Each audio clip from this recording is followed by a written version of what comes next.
Hi, everybody. Welcome to Small Steps, Big Life. My name is Nathan Aswell, and it is my great pleasure today to be talking to my 10 Roy Prevost. Talking to my good friend. I can't even speak. Let me do that again. Sorry, a bit of a false start there. Here we go. Take two. Hi, everyone. My name is Nathan Aswell, and you have joined me on my podcast called Small Steps, Big Life, in which I celebrate people that I think are doing fun and interesting things in the world. And today my guest is my good friend from Vancouver, Roy Prevost, who is going to talk about something very cool. I know Roy from a spiritual community of which we are both members, Unity of Vancouver, and I have known Roy for years in that capacity. Are you still on the board, Roy, at Unity of Vancouver? I was there for 6 years, and that's a mandate that they give you. So they booted me off the board. Okay. And they've been begging me to go back, but you know how it is. Indeed, I do. They haven't quite begged enough yet. They haven't made the deal sweet enough for you to return. No, that's right. Yeah. That's right. So besides being someone who is actively involved in Unity of Vancouver, Roy is a professional speaker. So I also know him as a mutual member of CAPS, the Canadian Association of Professional Speakers. And Roy is doing something very interesting these days, and I really wanted him to come on and talk about it. So before we get there, Roy, let's just kind of back up a little bit for those who don't know you very well. When did you become speaker, and why did you become speaker? What was that all about? Well, it's interesting because I think, I should even go back further than my speaking career. Okay. I was involved in theater back in Montreal when I lived there, way back. Mm-hmm. And I was a musical theater. Mm-hmm. And so the premise is that I was a singer and dancer, and I'd worked on several Broadway shows. And then at one point, the director came to me one day, and he said, "Roy, you have a good business background, and we're going bankrupt, and we need a business person, and you're not a great actor or singer." So I think you'd be well served to take over as president and producer of this theater company, which I did. And I wasn't particularly, hurt by that comment. I mean, I had my moments, but in any event, it was great fun. Mm-hmm. And I did that for 5 years. But once you've been on stage and you get that applause, as you know, Nathan. Indeed, I do. It's like the paint. It gets in your DNA. So I kind of put it aside and did other things and came out to Vancouver. And then when I was out here, I had a good friend who was running a trade show in Edmonton. And one day, I don't even know how we got it. Oh, I know what it was. I had done a study on Walmart before they came to Canada, because they were the big bad Walmart of America, and they were supposedly destroying all the small towns. And so I did a study for a futurist. Mm-hmm. And and I met him through a number of circumstances. So I did this study and gave it to him. Nothing ever happened with it. It was kind of put on the shelf. And then one day, now this is amazing because this is how life really works.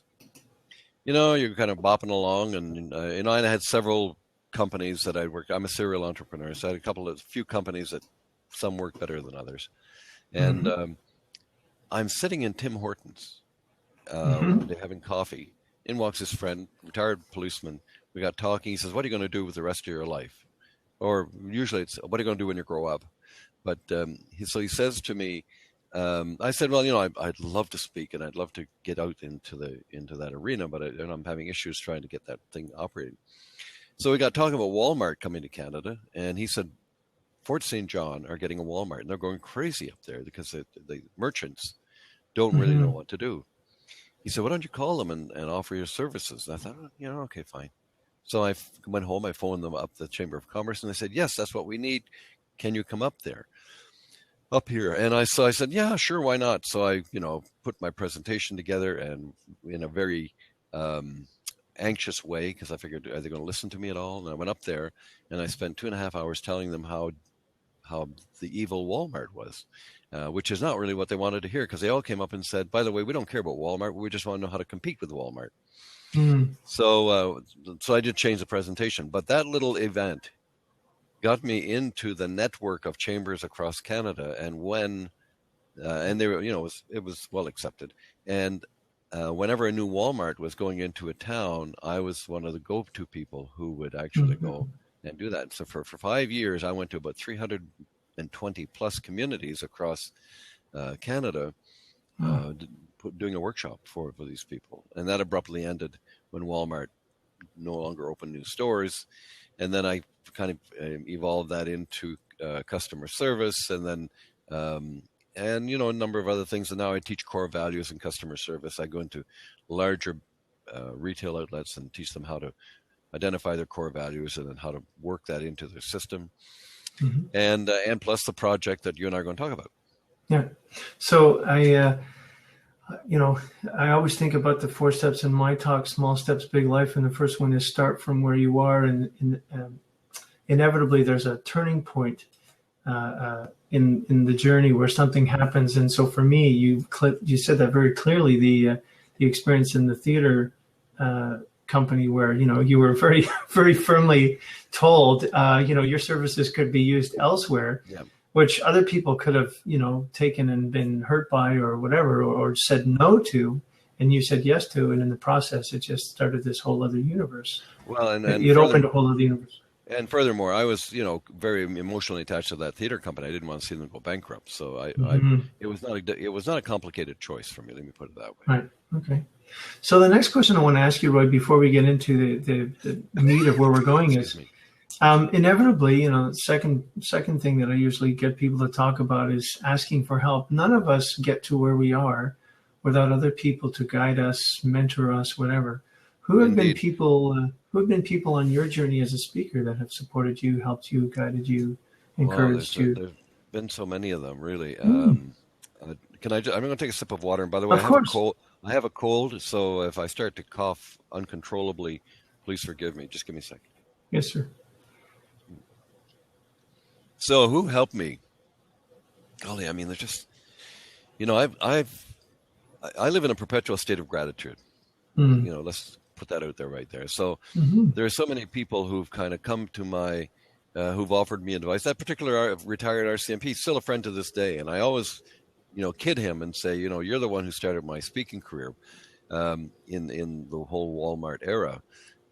So he's one of the people who, is instrumental in saying to me, my wife, who's, encouraged me like, I can't even describe. I would not be where I am or have anything if it were not for her. She's so well organized. She's got, we complement each other. So that's a big, big part of that. And, I can't think of too many people who kind of got in the way. People who step out of nowhere and say, I'd love to help you, or, how can I be of assistance to you, or whatever. So I wish and people like Dan Kennedy, who's kind of a business guru.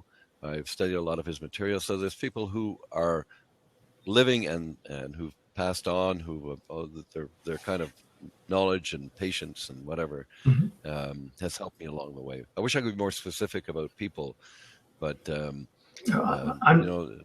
delighted that there are so many you can't even begin to articulate them all. That's a good problem to have, Roy. That's just fine. Thank you. Yeah. So small steps, big life. I'm hearing very clearly, as I always do, just one thing leading to another, one small moment leading to another small moment, connecting the dots into this big life that I see you living with great gratitude now. So tell us about this latest chapter. And I love the story that I've heard you tell a couple of times about how this came to be, but please share it with people who haven't heard it. Well, it started out, I'm connected to multiple of speakers in America and Canada by way of, I get their newsletters and I get their other stuff. And also I've communicated with them and I show up at live events and meet them and whatever. So I'm at home and I get this email from this buddy of mine who says to me, I have this very close friend who's starting this coaching around cruising, going on cruise ships. How would you like to cruise for free? Are you interested? I said, well, yeah, I'd be interested in looking at it. I'm always interested in looking at something. So then I went to my wife and I said, honey, how would you like to cruise for free? And I get the eye roll, which is like, yeah, here we go again. And I said, no, I think this is legit. I mean, there's no. So I took his coaching course, Mhm. and he's no longer in the business. He said, I can't. I don't want to be bothered with that. He went on to bigger things in the internet world, which I would not want to do, but he did anyhow. Mhm. So it's on a Wednesday. It's in October. Sitting at my desk, this very desk actually I'm sitting at now, the one with the messy wall behind, and he says, so it's from Princess Cruises. They say, hi, this is his name is Smolkin, Robert Smolkin. He said he's no longer there. He said, I understand you want to be a cruise speaker. I said, well, that'd be nice. He said, well, we have someone who canceled at the last minute, and we're in need of a speaker. Are you interested? Now, I don't recommend what I'm about to share with you with anybody going into cruise speaking, because this is kind of like, I mean, the only thing that saved me was there's a miracle from God. That's all I can say. So I said, yeah, sure, why not?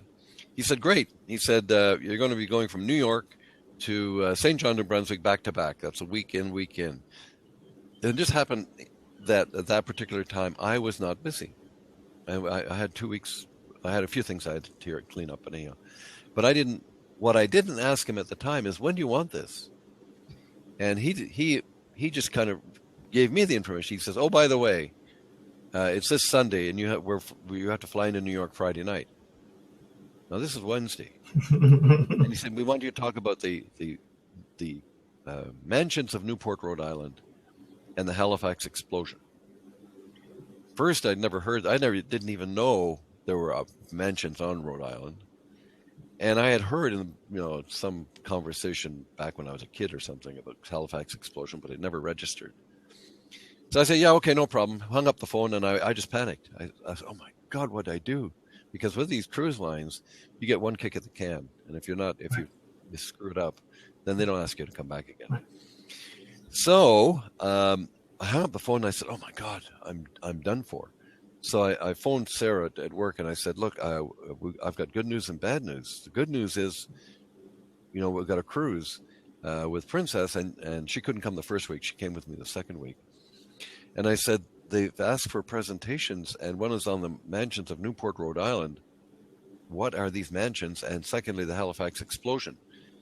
And so she says, well, the mansions, we have a coffee table book here at work. She was working for an architect at the time.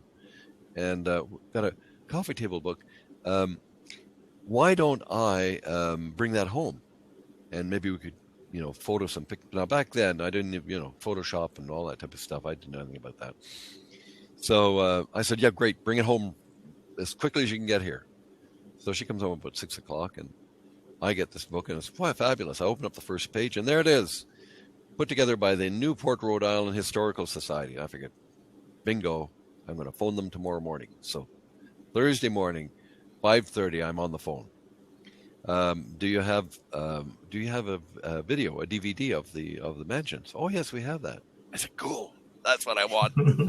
I said, I'll get right back to you. So then I phoned my coach, and I said, guess what? They've got a DVD of the mansions, and by the way, I can just have to narrate the DVD and tell people. They said, no. He said, look, forget that. They don't want somebody narrating a video. They can do that. They want somebody to come up and have some basic knowledge of it. I said, fine, hung up the phone, phoned them back, and I said, okay, I want you to FedEx that DVD to Courtenay, British Columbia, where my webmaster was. That's where she lives. I phoned Marjorie, and I said, Marjorie, FedEx are going to arrive with the DVD. I want you to pull the pictures of the mansions of the DVD and put it into a PowerPoint and send it to me in New York, or to my laptop, because I'll be flying. And she said, okay, I'm waiting. So now she got it on a Friday, which means that she would work on a Friday, and Saturday I would get it and put it up, right? Meantime, I go online, and I see a presentation of the Halifax explosion put together by I think it's still online, by a teacher. And it has all the details, what happened, and the text from the PowerPoint. So I had to study that. So I get... I'm going like crazy because, you're anxious. You don't know what the heck you're up for. So I take a red-eye flight with Cathay Pacific, and I'm studying all night. Like I'm studying the coffee table book. I'm studying the Halifax explosion. I've gotten fairly knowledgeable about it because that's what you do when you're a lecturer. You don't have to be an expert on the material. You have to have some knowledge about it. You have to have the ability to be able to have a discourse about it, but you don't have to be an expert. I mean, just by virtue of studying what I studied, I was way ahead of 90% of the people in the room, 100%, literally. So get down to New York, get on the cruise ship. First lecture right out of before we get to Providence, Rhode Island, in Newport, Rhode Island. I give the presentation on Rhode Island. Fabulous. Everybody applauds. They're coming up to me saying, what a great presentation. I said, great, tell the cruise director, which is a clue for anybody watching this if you come to my workshop. I say, make sure that you tell the people in the audience. What I say is, if you love this talk to the cruise director about Roy Prevost. If you didn't like this talk at all, talk to the cruise director about Nathan Aswell. Point him in a totally different, as a joke. Most people, they like the presentation. So then by that time I actually go to the mansions, because now I'm in Newport, Rhode Island. I go to the mansions. I'm very well versed now on it.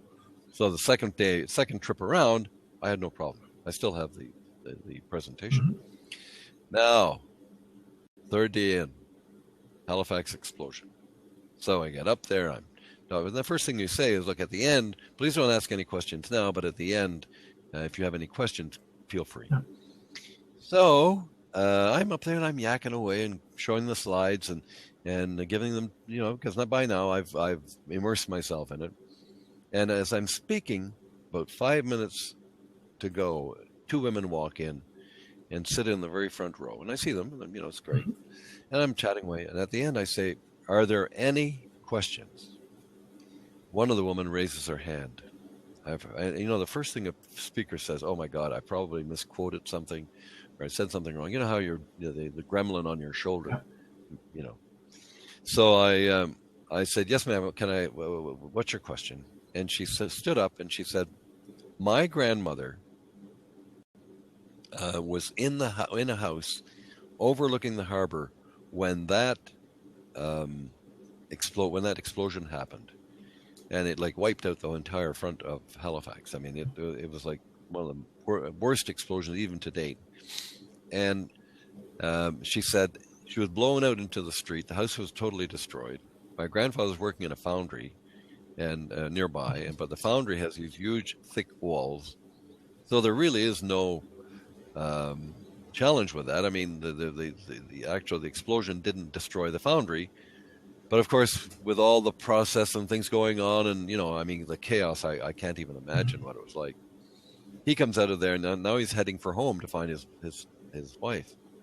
Well, gets to the house is gone, and so he's just totally devastated. And so through connections, he found out that they had an actual morgue set up in the school of the basement school of the school, but that had been leveled. But this basement was still intact. So he heads over there, and they have the bodies all lined up under sheets of people who've died. And so he's walking up and down, and he comes across her shoes. He sees 2 feet sticking out, and he recognizes her shoes. And one of the feet are going like this, just twitching. So he calls over the medic. Medic comes over and says, and he says to the medic, look, this is my wife, and she's alive. Can you revive her for me? And which he did, and that woman said, if it had not been for that medic and my grandfather, doing his due diligence, I would not be here today. Well, I can't even describe to you what went on in that room that day. I mean, I've never had that happen before in 15 years of being a speaker, and I haven't had it since. It was kind of like the seminal moment of you go, wow. Yeah.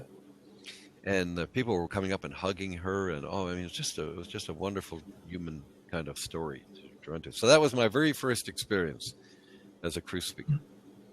And what's happened since? Oh my gosh! Well, for the last 9 years, my wife and I have been cruising the world. We've been to Hawaii 5 times. We've been to Mexico 3 times. We've been to the Panama Canal 3 times. We've been to the Caribbean countless times. We've been to Tahiti once, back to Vancouver. We've been in the Mediterranean to Alexandria, and then took a bus to Egypt to see the pyramids. You can't do that today because it's quite unsafe in Cairo. So we've traveled the world, and like it comes back to circumstance and things that you do and that you're well versed in. Here I am, a speaker. I do this as a career. So even if you don't do it as a career, here's this opportunity to travel the world in first class, and all I'm doing is trading my speaking skills for these luxury cruises. So it's quite phenomenal. So same thing. It's you did a good job on the first one, and so one led to another. And how does it work moving from one cruise line to another? Because I don't imagine they want to volunteer that information to other. Oh yeah, like for instance, what I say to students in my workshop, when you get on Princess or Holland America cruises and you're behind the podium in the theater, Right. which is where you give your talks, they have the emblem of that cruise company there. Make sure you got a picture of you standing behind that emblem, because then when you send it on to another cruise line, like for instance in my case with Princess, I went to Holland America. They had no problem. They just said, yeah, sure, why not? Royal Caribbean, same thing. So I always say, make sure that you got a picture of yourself right there, so that it can work for you. Wonderful. So the cruise line, once you've been on one, I give all that information anyhow in the workshop, Right. who to talk to and how to best connect to them, and they're not easy to connect to. I mean, they're not waiting by the phone. They've got speaker agencies coming at them. They've got they tend to be overworked in that industry. So they've got a lot of stuff on their plate, and so I have to kind of not harass them, but keep at them all the time.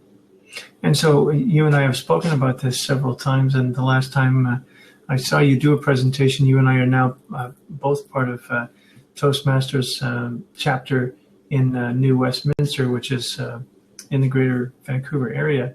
I saw you do this entire presentation, and the expression I'd use is, it seems like you've got the pick of the litter. There's such a demand for people to do this that you get to pick and choose the cruises you would like to do. Well, we do, and I got an email from Celebrity just about a week ago, or maybe 2 weeks now. There were 12 cruises on there. He said, take your pick. Amazing. 12 cruises. Take your pick. I mean, we didn't pick any because it was the timing. Yeah. Because I have a full-time career. If I were retired, I'd spend my life on a cruise ship. I mean, it would be so easy, and it's a lot. I mean, you have to love cruising. Second, there's some work involved, so not necessarily on the cruise ship. I mean, let me give you an example. We're off to. We were originally going to go into Istanbul, and we got a message this week that said no cruise ships are going into Istanbul at the moment because of this incident that happened there about 2 weeks ago. So they're sending us to Athens, and they've added 2 more stops on that trip, in Santorini and Corfu. So they send us a notice saying, we're flying you into Athens. We're a little bit disappointed. I mean, how disappointed can you be? It's Oceania Cruises, which is like one of the top cruise lines. And then we're going from Athens to 5 of the Greek islands, Kushadasi, which goes to Ephesus, which is the connection to Ephesus. We're going to Haifa, Israel, Cyprus, Sorrento, Sicily, and ending up in Rome. 13-day cruise. They said prepare 3 to 4 35-minute talks during that time. Golly, is that going to be painful? and the numbers of it are just astounding. Like, we're talking $12,500. That's what it would cost in Canadian dollars at the discounted price to be able to have that kind of luxury. And so, I mean, the number it's ridiculous. It's total fun. It's hilarious. My wife says, Roy, it's a great gig if you can get it. And so that's a nice segue. I know that you do want other people to get it, so you have been formulating a way for other people to get in on this. Yes. So is my wife again. God bless her sweet soul. Mm-hmm. Who, because we've been doing these cruises and we just go as we wish. And she said to me one day, she said, these cruise lines are looking for speakers. Why don't you do a workshop? Right. And I thought, what a brilliant idea. Why didn't I think of that? Which I didn't. So I've had 4 of these workshops so far, and all in Vancouver? All in Vancouver. I am going to be looking at Seattle, San Diego, and LA. Wonderful. And this will be all in 2016, like within the next 6 months. Yes, and probably 6-8 months. I'm having a little bit of an issue with. Pardon me. Excuse me. I'm having a little bit of an issue with the IRS. Okay. Now, I don't have an issue with the IRS, but I just want to make sure all my ducks in a row, so I don't get a sudden letter from them saying cease and desist for the rest of your life. So that's what's happening at the moment. Yes. So I've had all these workshops. I'm doing another one on February the 6th. Now I must have had 10 to 15 people who said to me, I want to bring my wife or my partner. I can't, I can't afford to both of us to go. This is to your workshop you're talking. To the current workshop that I'm doing. And so I've kind of thought about it. I talked over with my lovely wife, and I said, so what do you think I should do here? So here's what I've done. Anyone who signs up for the full pop on the workshop, I will give them a partner that can come in for $97. So now you got it for 2 people. And I know that some people will bring in another speaker. I don't really care. My goal is to make sure as many people as, look, it's not an inexpensive course, so I'm not trying to be smart about it. But the reality is there's some people who said, I want to bring my wife, I want to bring my partner, I want to bring someone who's going to do the research for me, because there's some research involved.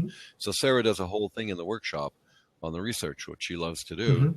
And so she's, so I'm putting this offer out till Tuesday midnight.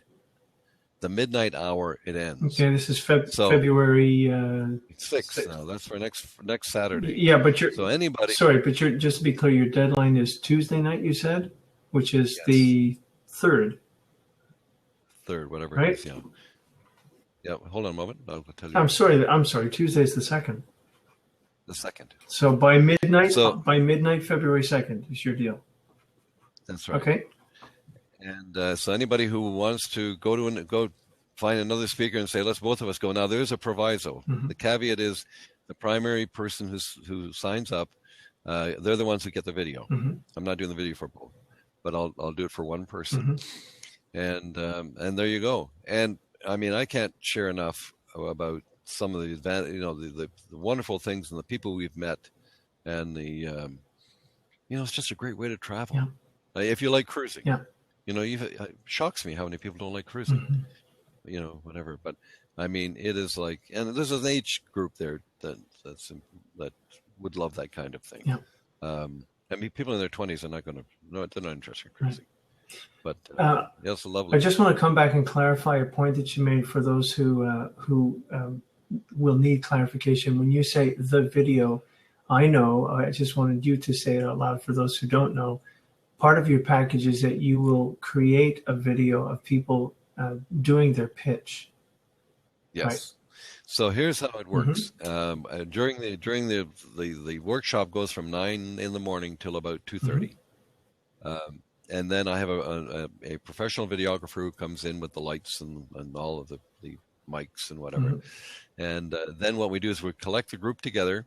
And we create, it looks like there's a ton of people in the room, but in fact, the camera, the way it's focused is that everybody's in the front. Right. And then you give a 3 to 5 minute talk on any subject you want. The cruise people don't really care what you talk about. They just want to see some presence and some oomph from the stage that you can actually carry on a conversation in front of, 15, 20, or 100 people, or however many.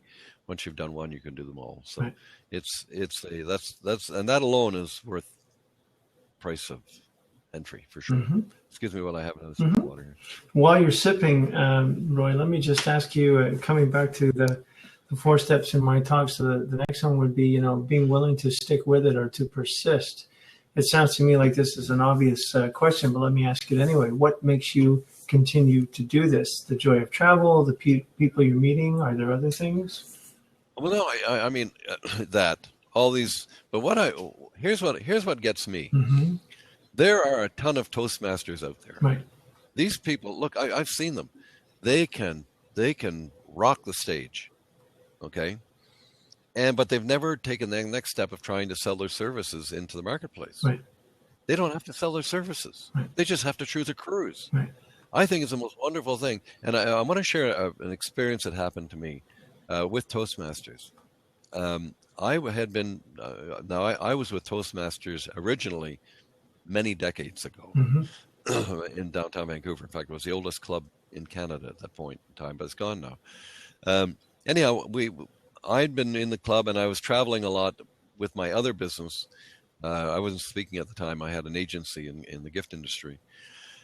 So I was there, and this person shows up from the federal government. He's a lawyer with the federal government. And so he comes in, and he's very quiet, very mousy, very quiet little guy. He sits down, and you know how it is in Toastmasters meetings. There's a ritual you go through, and at the very end, someone said to him, or the chairperson says, if you'd like to give a few comments, feel free. Right. Now's your time. And so he said, yes, I'd like to. And he stands up, and he was about 35 seconds without saying a word. Now, you and I both know 35 seconds in a speaker's world. It's a long time. Is like hell to eternity. I mean, you're feeling already uncomfortable for that person Mm-hmm. because you figure, oh my God, we're putting him through unbelievable twist and turn here. So he sat down. He said, I can't talk. He sat down. I figured we lost this guy. He tried his best, and he's never going to come back here because he probably feels humiliated beyond belief. Mm. So I had to travel a lot and travel across the country, and so for several weeks, like we're talking probably a month and a half, I didn't go to a meeting because it didn't work with my schedule. Yeah. I go into the meeting. This guy is sitting there. So the chair is saying, okay, Bill, your turn's going to be coming up in a few minutes. Remember, Bill, it's 3 minutes, Bill. Don't. This guy, like, he was going, it was his whole confidence, his whole persona change. Wow. He was, I mean, it was so dramatic. Wow. And when I think of Toastmasters and I think of public speakers, I think, my God, there's all this talent. Mm. Get out there and make it yours, Mm. And so when I had this opportunity to put this workshop together, I said, who in the heck would do this? I said, don't kid yourself. Mm-hmm. I'm going to take it to Toastmasters, and I don't care what people got to do. Get to that workshop, because that is what it's a perfect, for people who don't have a lot of income like myself. I mean, we're okay, we're comfortable, but if I were doing this personally, Mm-hmm. I would be, I might do them once every 3 years to a cruise, simply because of finances. Yeah. I can do 3 a year, more if I wanted to. Yeah. So enough of my babbling. It's not bubbling. So good. So I have one more question for you, Roy, and then I want to let people know who are watching or who are a part of this in real time. Within the next minute or so, I'd like to invite anybody who has a question for Roy or who would just like to come in and be in one of the other windows here to just click on call in, and I will call you into the conversation shortly. So just before we do that, Roy, the last point in my talk, Small Steps, Big Life, is to be grateful for the process, grateful for the entire process, meaning there are things that happen to us, things which initially look like setbacks, things that put us back, but in the long run turn out to be gifts. There are things that help us move forward in a way that we couldn't possibly have imagined. So are there things that have happened to you in this new adventure, speaking on cruise ships, that initially looked like, oh my God, what am I going to do about this? Or this didn't go the way I wanted to, which turned out to take you somewhere further ahead in a way that you couldn't possibly have imagined had it gone in a straight line? Well, I've been long enough in business to know that there's no straight line in business. Right. There's no straight line in anything you do. Right. You know, like even putting this together, this workshop, you know, I've had ups and downs with it. I've had, it's just life. I never look at, anytime you launch something new, it isn't going to go smooth 100% of the time. It's going to go, you know, you're going to zigzag around and you're going to eventually get to your outcome or your objective. One thing is I'm completely persistent. I'm hard-headed around stuff. And I'm also, you know, I just go for it, you know, so Beautiful. that's probably the basic, and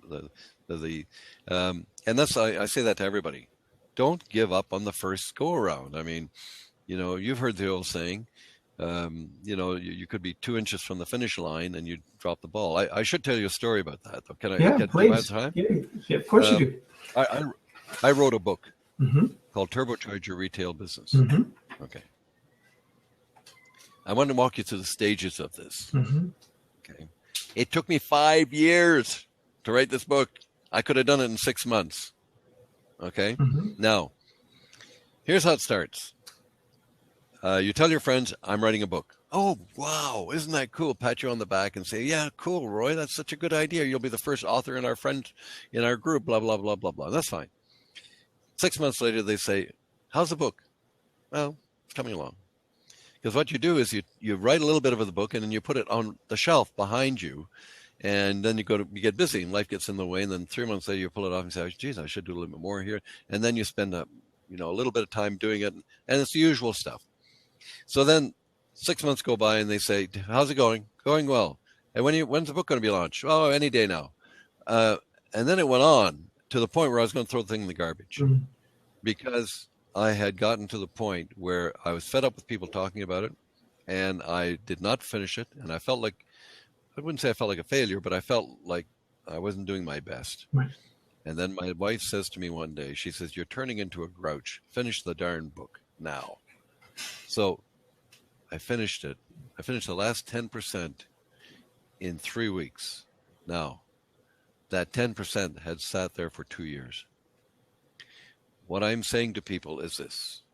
Just when you get to the end of almost to your finish line and you drop the ball, that's where you shouldn't be thinking about dropping the ball. Just make the move to the next step. So that's kind of like where I'm at. So coming back, I hope I answered your question. Yes. There's no straight answer. There's no straight line. Mm-hmm. There's always challenges that come up. You deal with them and move on. And by the way, one of my favorite lines, good enough is good enough. Excellent. You know, it doesn't have to be perfect. Yeah. Okay, I'm just going to put this out again. Anybody who's watching, if you'd like to be a part of the call, just click on call in and I'll invite you into one of the other squares. You can talk to Roy or about Roy, whatever. And while we're waiting, Roy, let me just ask you what websites you would like me to include under the link that I will include for the people in the replay. www.speakerscruiseforfree.com. Right. And that's the only one really that's needed. All right. And if people want to contact you, your contact information, your email address, etc., is on that. It's all on that website. Okay. Great. So just for those who are watching for the first time, what happens is shortly after this recording is done, this event is finished, I will get a link to the recording and I will be posting it on YouTube and on my personal page within the hour, and I'll be sending Roy the link as well for him to use to help promote this fantastic idea to other people. Okay, here's a question. Ricky's just, here we go. Do you know Walter? Let's see what Walter has to say. Come on in. We have someone named Walter who's coming in who wants to ask a question. Hi, Walter. Hello. Welcome. I'm sorry I'm late to this, so I just, maybe you can get a brief overview of what we're talking about? Yes. Roy Prevost is a public speaker, and he is talking about speaking on cruise ships. He's based in Vancouver, Canada. Do you have a question for Roy? Well, other than how you stay stable while the ship is going like this, how is it different than talking anywhere else? Well, I made you laugh. Well, that's a very well. First, they tack your feet to the floor. Yeah, but then you're going to go like this. Yeah, that's okay. I mean, they don't mind you doing that. They just don't want you falling over.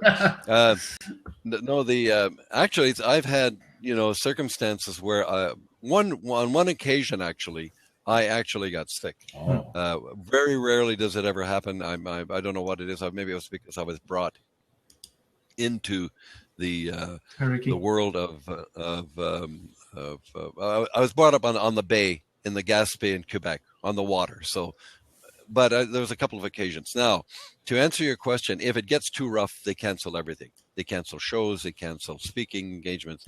They don't want passengers running around, having injuries or whatever, something of that nature. We've been on pretty rough cruises sometimes. It's not for the faint of heart. For those that that have been on cruises, quite a few of them, you'll know that you have no control over that. The ship doesn't have any control over it, and they're just rocking along. One of the roughest areas, by the way, is from as the ship leaves Vancouver and goes down to LA. As you're going down the ocean front into LA, that's really not a fun place to be a lot of the time. I mean, occasionally it's been pretty rough. So, go ahead. Go ahead, Walter.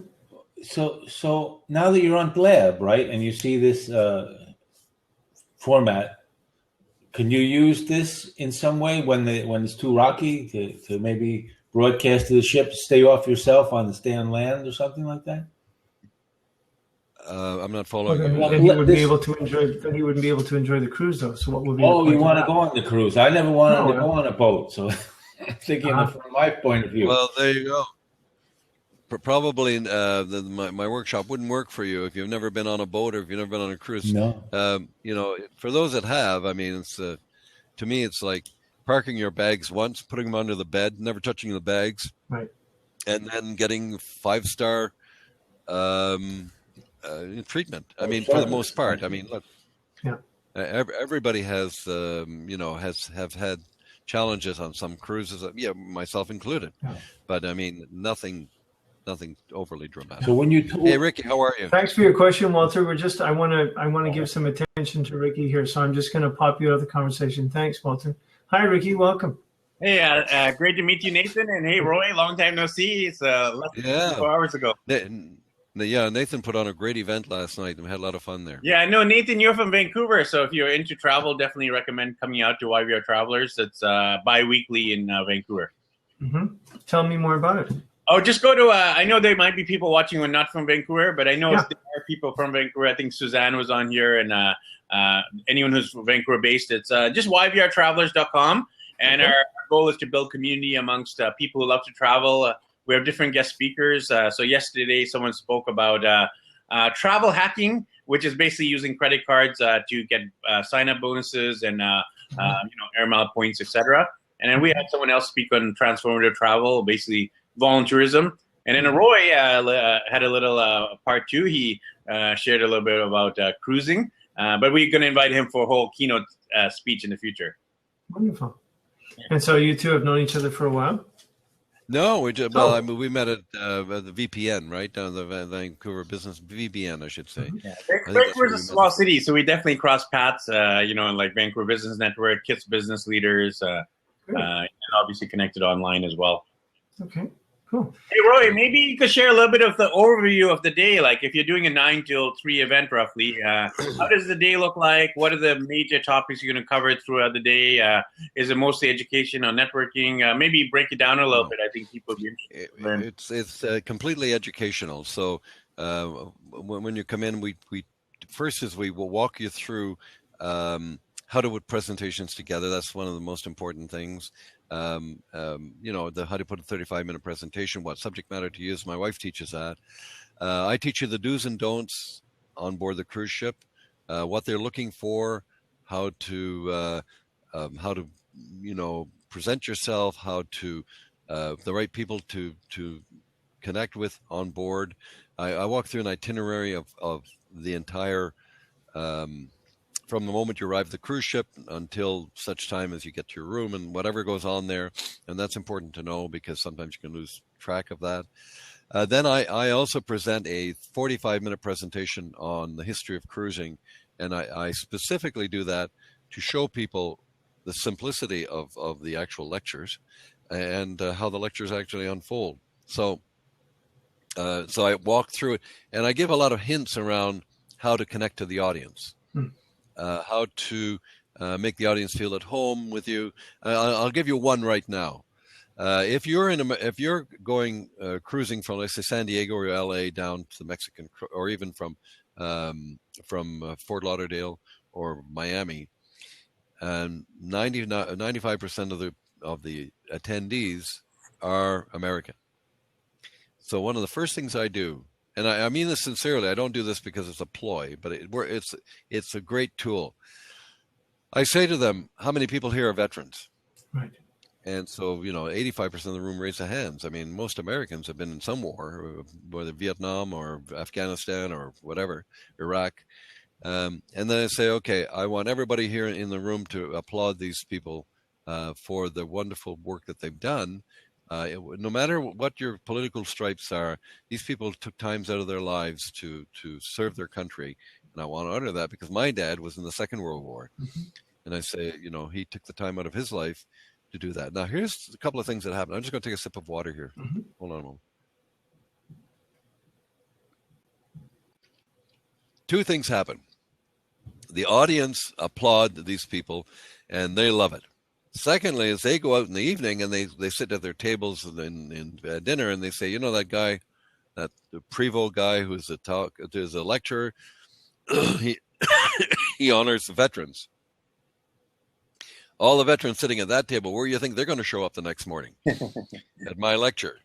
So the more people you get in the lecture, the better, and the better reviews that you get. And I could tell stories about all this kind of thing, but there's certain key components that allow the audience to get closer to you. And then there's ways to endear yourself to them. It's a fun time. Mm-hmm. And so I go through all of that in the workshop. Everything there is nothing I'm not transparent about how it works. Now, I want to share this with you. The bigger the ship, the more chances they're going to screw up.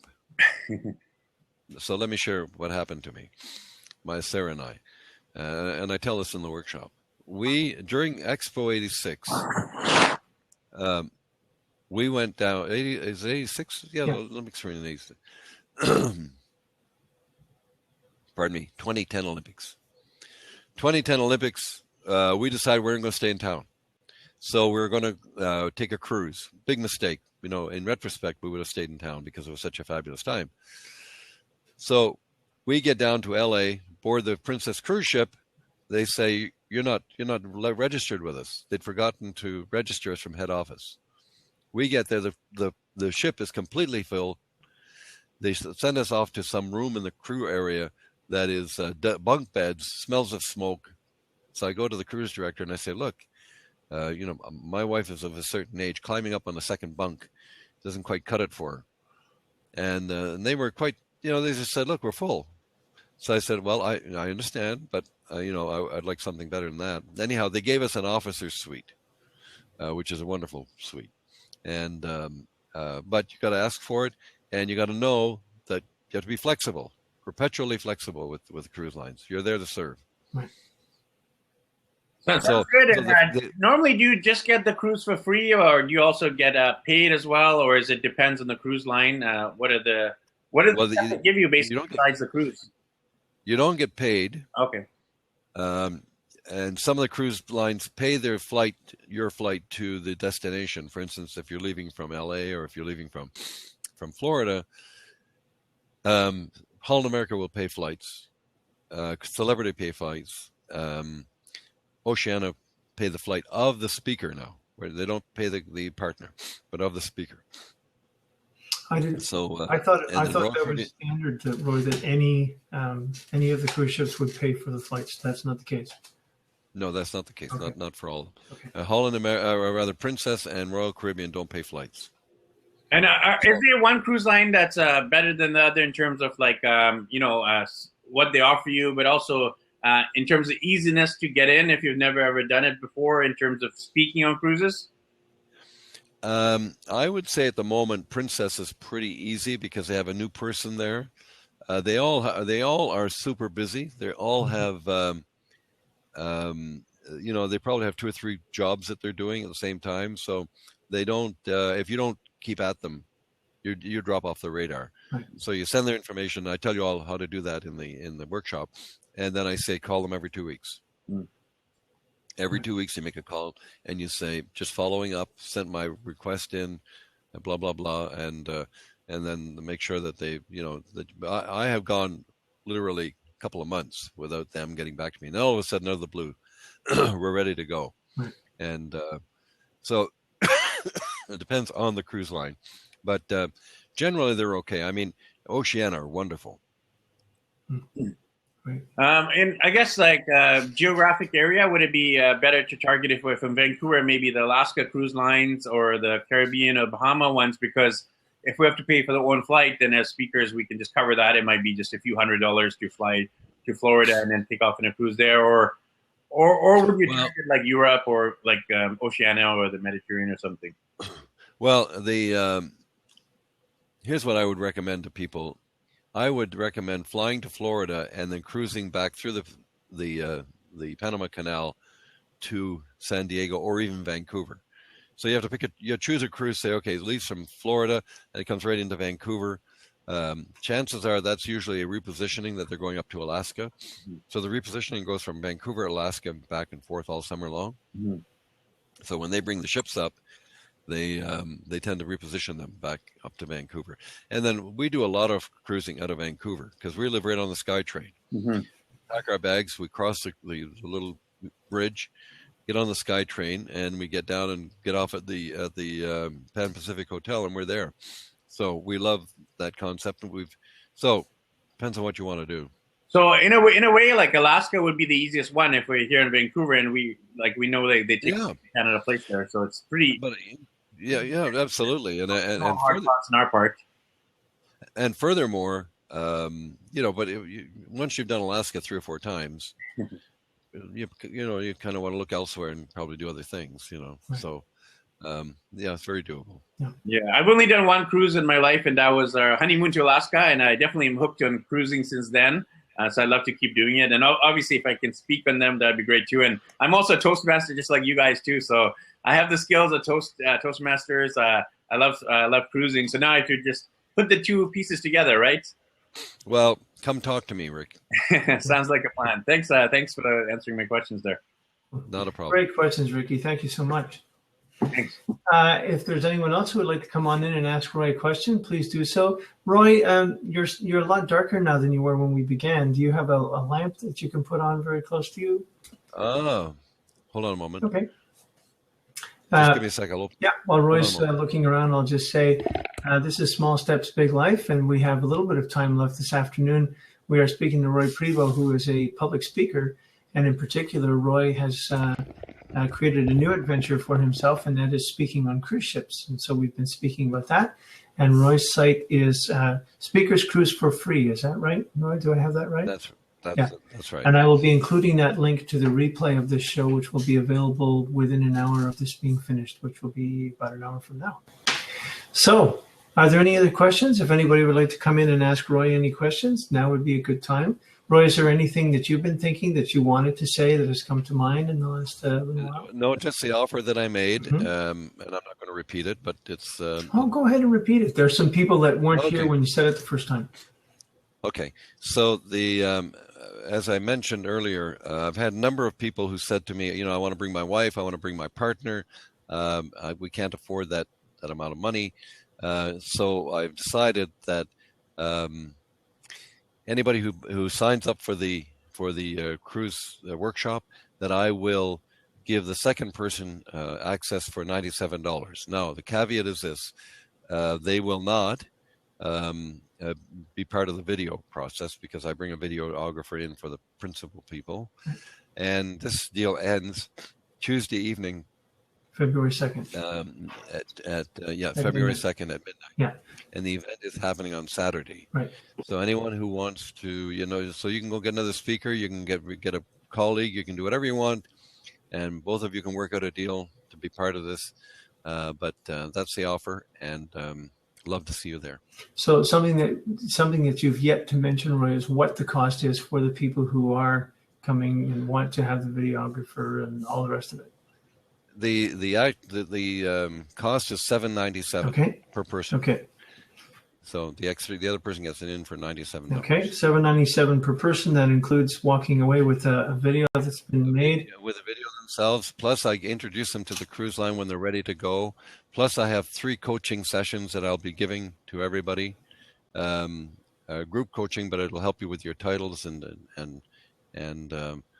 then we will be forming a Facebook group. I'm putting that together right now. Private Facebook group for everybody, so they can go in and chat and talk and do whatever they want to do. So that's part of it also. So why don't we go ahead and tell people where your workshop will be on Saturday? It'll be in the BCIT complex downtown, right off Granville Street. Yep. And starts at 9. It starts at 9, ends at 4:30. Okay, great. Oh, 4:30, 5 o'clock, depending on how quickly we get the videos done. Okay. Thank you, Roy. I'm just delighted that you found something that's bringing you and Sarah so much joy. And I know from having seen your presentation how much fun this is, and it was great to see you speak with great passion about it then and today. And I hope that the workshop was well attended, and I hope that this video serves you well. And I'd like to thank everybody who's been watching in real time. And I trust that if you're watching the replay, that you're watching it in time to either be a part of Roy's workshop, which is happening on Saturday, February 6th from 9 to 4:30 in the Greater Vancouver area, and that you get your application. I'll use that word in by midnight on Tuesday, February 2nd, so you could take advantage of the second person coming for the reduced price of $97. Wow. And you've been watching Small Steps, Big Life. My name is Nathan Aswell. Can I just say something? Of course you can, Ron. Yes. Well, thank you for doing this, Nathan. My great pleasure. I appreciate you doing it. And you'll notice this red thing that I have on right now. Yes. I wore this specifically, but it doesn't come up very well. You see what it says here? Santa Clara University Dad. That's for my daughter. She got me this for Christmas, so I thought I would wear it just to show off. And she's in Santa Clara in law school. She graduates in May, and we're all going to be down there to support her. And what's her name? Tamara Prevost. Beautiful. She's gonna make a big difference in the world. She's a sweetheart. She already is. She's already influencing you. So there you go. Oh, yeah. Thank you. Nicely done, Dad. All the best to you. My great pleasure, Ryan. So thank you all for watching. I hope that this hour has served you well. My next guest will be on Monday, February 1st. Greg Howard, who is a master Chapman stick player. The Chapman stick is an instrument I've been interested in for years now, and Greg is probably one of the best Chapman stick players in the world and a good friend of mine. So I'm very excited that he'll be a part of the show on Monday, and I hope you can tune in then on Monday at 4 p.m. Pacific. Thanks again, Roy. Everyone have a wonderful weekend, and hope to see you on another show, and perhaps I'll meet you in the speaking world through Roy. Love and blessings, everyone. Bye, Roy. Bye-bye now.